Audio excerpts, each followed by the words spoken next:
నమస్కారం కృష్ణారావు గారు. నమస్కారం. ఐవీఆర్ టాక్స్కి స్వాగతం. మీరు ఇదివరకులో చాలాసార్లు మొదటి నుంచి చెప్తూనే ఉన్నారు, ఏది ఎలక్షన్ క్యాంపెయిన్ స్టార్ట్ అయినప్పటి నుంచి ఇది సాధ్యమా, 2 ఏళ్లలోనే జగన్మోహన్ రెడ్డి కొలాప్స్ అవ్వాల్సింది, మరి అటు ఇటు చేసి 5 ఏళ్ళు సాగడం చాలా గొప్ప, మరి చంద్రబాబు నాయుడు గారు సూపర్ 6 స్కీమ్తో పెట్టి చాలా అంశాలని ప్రస్తావించారు అని ఒక చిన్న ఎనక్డోట్ కూడా ఇచ్చారు.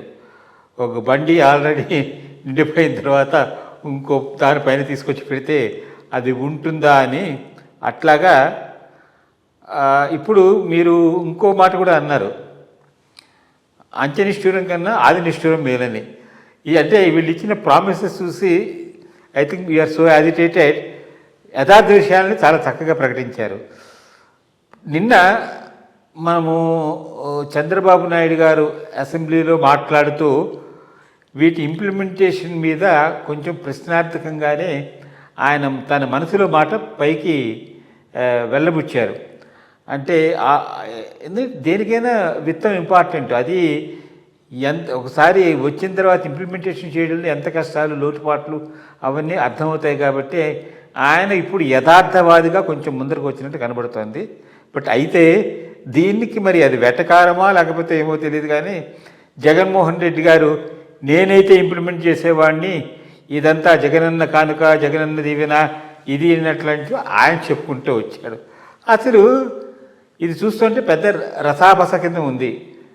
దీంట్లో ఈ ఈ వ్యంగ్యాస్త్రాలు లేకపోతే ఈ నిజాలను మాట్లాడడంలో అది ఎంతవరకు సబబు? ఇప్పటికైనా చంద్రబాబు నాయుడు గారు ప్రజల మధ్యకి వెళ్ళి మరి సాధ్యాసాధ్యాలను వివరించి రాష్ట్రాన్ని ముందుకు తీసుకెళ్తాడా అనే దాని మీద మీ యొక్క స్పందన. అంటే అంతకుముందు ఐవీఆర్ టాక్స్లో నేను అన్న 2 మాటలు చాలా చాలా రెలవెంట్. మొట్టమొదటిది, జగన్మోహన్ రెడ్డి గెలిస్తే దురదృష్టవంతుడు, ఓడితే అదృష్టవంతుడు అన్న, అదొకటి. రెండోది సూపర్ 6 గురించి చెబుతూ ఎప్పటికైనా అంత్య నిష్ఠూరం కన్నా ఆది నిష్ఠూరమే మంచిదనన్న. ఎగ్జాక్ట్గా అదే ఈరోజు రిఫ్లెక్ట్ అవుతున్నది. అంటే టెక్నికల్ టర్మ్లో ఒక మాట ఉంది, ఫిస్కల్ స్పేస్ అంటారు. ఏది చేయాలన్నా నీకు ఫిస్కల్ స్పేస్ కావాలి. ఫిస్కల్ స్పేస్ ఉంటే ప్రతివాడు హీరోనే. నీకు ఆ వెసులుబాటు ఉండేటంత ఆదాయం ఉండి, ఆదాయంలో మిగులున్నా, అప్పులు చేసుకుని వీలున్నా తెచ్చి పంచేయచ్చు. పంచడం పెద్ద విషయం కాదు, తాయిలాలు పంచడం చాలా ఈజీ. ఆ వెసులుబాటు లేనప్పుడు ఏం చేయాలి? ఈరోజు ఆంధ్రప్రదేశ్ ఆర్థిక పరిస్థితి ఎట్లాంటిదంటే ఆ వెసులుబాటు, ఫిస్కల్ స్పేస్ అనేది ఏమీ లేకుండా చేశాడు జగన్మోహన్ రెడ్డి. అంతకుముందు చంద్రబాబు నాయుడు గారు కూడా చాలా అప్పులు చేశాడు, దాంట్లో ఏమీ డౌట్ లేదు. బట్ ఈయన అంతకు మించి విపరీతమైనటువంటి అప్పులు చేసి ఏ ప్రభుత్వం వచ్చినా, తను తిరిగి వచ్చినా కానీ ఫిస్కల్ స్పేస్ లేకుండా చేసుకున్నాడు. అందుకనే గెలిస్తే దురదృష్టవంతుడయ్యేవాడు, ఓడిపోతే అదృష్టవంతుడయ్యాడు అనేటువంటిది సిగ్నిఫికెన్స్. ఈరోజు ఏం చెప్తున్నాడు? అది అంటే ఆ అహం, మరి ఓడినా పోలేదని అంటే అది కొంత ఆలోచించాల్సినటువంటి విషయం. నేను ఇచ్చేవాడిని కూడా కాదు, జగన్ ఇచ్చేవాడని చెప్తూ ఉన్నాడు. నేను వీడియో చూశాను. ఎవరైనా వీళ్ళు సొంత డబ్బులు తీసిస్తున్నారా? రాష్ట్రాన్నంతా ఆర్థిక అరాచకం చేసి, ఇంకేమీ లేకుండా స్క్వీజ్ చేసి, అప్పులు చేసి, భవిష్యత్తులో వచ్చేటటువంటి రాబడిని కూడా ఈరోజు డిస్కౌంట్ చేసి అప్పులు తీసుకొని, ఆ అప్పులతో బట్టలు నొక్కుతూ ఇచ్చి, అదేదో గొప్ప విక్టరీ కింద చెప్పుకోవటం హాస్యాస్పదం. ఒకవేళ ఈయనే గనక తిరిగి వచ్చున్నా కానీ ఆయన నవరత్నాలు పూర్తిగా అన్ఇంప్లిమెంటబుల్, లాంగ్ టర్మ్లో సస్టైనబిలిటీ లేనివి, దీర్ఘకాలంలో కొనసాగించటానికి వీలు లేని వాగ్దానాలు. 5 సంవత్సరాల్లోనే ఎప్పటినో ఒక చోట బ్రేక్ పడి ఉండాల్సింది, బ్రేక్ పడలేదు. అది ఆయన అదృష్టం, కొంత కేంద్ర ప్రభుత్వంలో కలిసి వచ్చింది. ఇప్పుడు అవన్నీ సిస్టమటైజ్ చేశారు. ఆఫ్ బడ్జెట్ బారోయింగ్స్ను కూడా ఎఫ్ఆర్బిఎం లిమిట్లోకి తెచ్చారు. కాబట్టి ఈరోజు చంద్రబాబు నాయుడు గారికి ఎక్స్ట్రా అప్పు చేసేటటువంటి అవకాశం లేదు. ఫస్ట్ అది. రెండోది, జగన్మోహన్ రెడ్డి అజెండా మేనిఫెస్టో కన్నా డబల్ చేసుకున్నాడు ఈయన మేనిఫెస్టో. సో ఏ విధంగానూ అది అన్ఇంప్లిమెంటబుల్ మేనిఫెస్టో. సరే, కేంద్రంలో కోయలీషన్లో పార్ట్నర్గా ఆర్మ్ ట్విస్ట్ చేసి తీసుకుందామంటే వాళ్ళు క్యాపిటల్ ఎక్స్పెండిచర్కి ఏమైనా మూలధన వ్యయానికి ఇవ్వటానికి సుముఖంగా ఉన్నారే కానీ క్యాష్ గ్రాంట్ ఇవ్వటానికి వాళ్ళు సుముఖంగా ఉన్నట్టు లేరు. న్యాచురల్లీ ఒక రాష్ట్రానికి ఇస్తే మిగిలిన రాష్ట్రాలు కూడా అడుగుతాయి కదా, అది అయ్యే పని కాదు, వచ్చే పని కాదు. సో ఇప్పుడు రియలైజ్ అవుతున్నది ఈ మేనిఫెస్టో మొయ్యలేని మేనిఫెస్టో అనేది ఆయనకు ముందు నుంచి అర్థం ఉంది. బట్ ఎట్లా బయటపడాలి అనే దానికి ప్లాన్ చేసుకుంటూ ఉన్నాడు. సో అందుకని అక్కడ మనం ఆ మాట చాలా చాలా రెలవెంట్. అంచె నిష్ఠూరం కన్నా ఆది నిష్ఠూరం వేరు. ఈరోజే అందులో అసెంబ్లీ వేదికగా రాష్ట్ర ఆర్థిక ప్రజెంటేషన్ శ్వేతపత్రం వేదికగా ఈ మాట అన్నాడనంటే చాలా సిగ్నిఫికెంట్. ఈ సూపర్ 6 అమలు చేయగలమా ఆలోచించుకోవాలి, ప్రజల్లోకి పోవాల్సిన అవసరం ఉందన్నాడు. చాలా very good thing he is doing. Because దీన్ని మొండిగా చేస్తామని చెప్పి భాసుపాలు కాకుండా ఎక్కడో ఒక చోట రియలిస్టిక్గా బయటపడటం మంచిది. ఈ మేనిఫెస్టో అనేటటువంటిది పేపర్ మేనిఫెస్టోగా ఉన్నంతకాలం రాజకీయ నాయకులకు ప్రాబ్లం లేదు.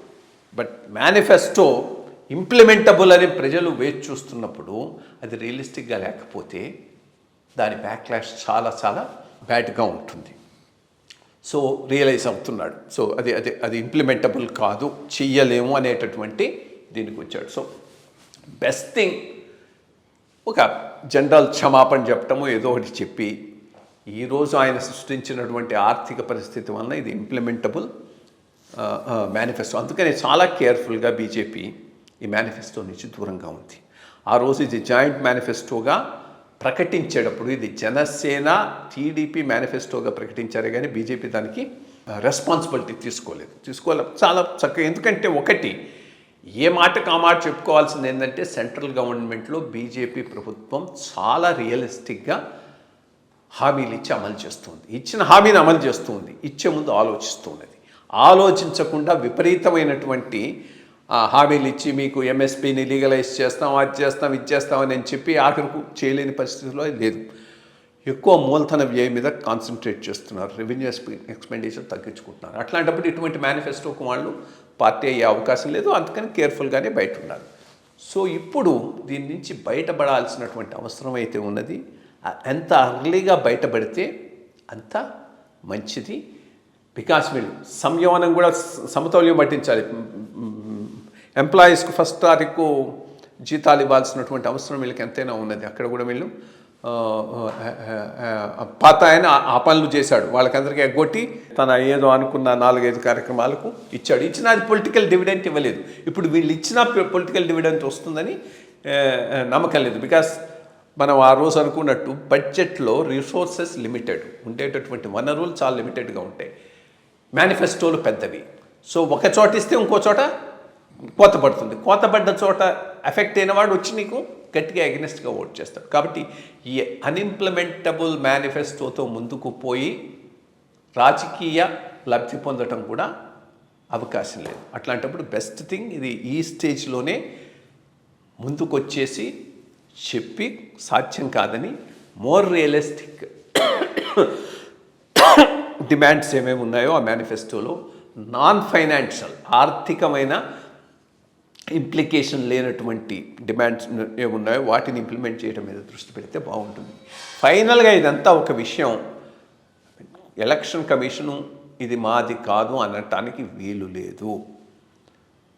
ఈ మేనిఫెస్టోలకు పొలిటికల్ పార్టీలకు ఎంత బాధ్యత ఉందో ఎలక్షన్ కమిషన్ కూడా అంతే బాధ్యత ఉంది. మేనిఫెస్టోలు బడ్జెటింగ్ ఇన్సిస్ట్ చేయాలి. ఇప్పటికైనా మేలుకొని ఎన్నికల సంఘం ఈ ఎన్నికల వాగ్దానాలను బడ్జెటింగ్ చేసి రిసోర్సెస్ క్వాంటిఫై చేసి అప్పుడే మేనిఫెస్టో రిలీజ్ చేయాలని అది స్క్రూటనైజ్ చేసే బాధ్యత ఎలక్షన్ కమిషన్ తీసుకోకపోతే ఈ రకమైనటువంటి ఏ రకంగానూ అమలు చేయడానికి వీలు లేని వాగ్దానాలు చేసి వచ్చి పార్టీల పావసపాలు పోవటం, లేకపోతే అవి అమలు జరపాలనేటువంటి ప్రయత్నంలో ఇది కావటం అనేటటువంటిది ఆర్థిక వ్యవస్థకు మంచిది కాదు. సో ఫైనల్గా నా ఒపీనియను, ఎన్నికల సంఘం దీన్ని తీసుకొని అన్ని పార్టీలు వాళ్ళ ఎన్నికల వాగ్దానాలను బడ్జెటింగ్ చేసి ఆ పైనే మేనిఫెస్టోను ప్రకటించే విధానాన్ని అమలు చేయాల్సిన అవసరం అయితే ఎంతైనా ఉంది. అంటే మీరు చెప్పింది నాకు తెలుగు నానుడు ఒకటి గుర్తుకొస్తుంది. మన పెద్దలందరూ చెప్తూ ఉంటారు, తలకు మించిన భారం మోయకూడదు. అవును, అట్లాగా ఇప్పుడు అట్లాగే అయింది. ఈ పొలిటికల్ పార్టీస్ అన్ని కూడాను Absolutely. సాధ్యాసాధ్యాలని చూసుకోకుండా. విశ్లేషించి చేస్తే బాగుంటుంది. మరి చంద్రబాబు నాయుడు గారు ఏ విధంగా స్పందిస్తారు భవిష్యత్తులో అనేది ఎట్లా చెప్పొద్దానే చూడాలి. నమస్కారం. Thank you.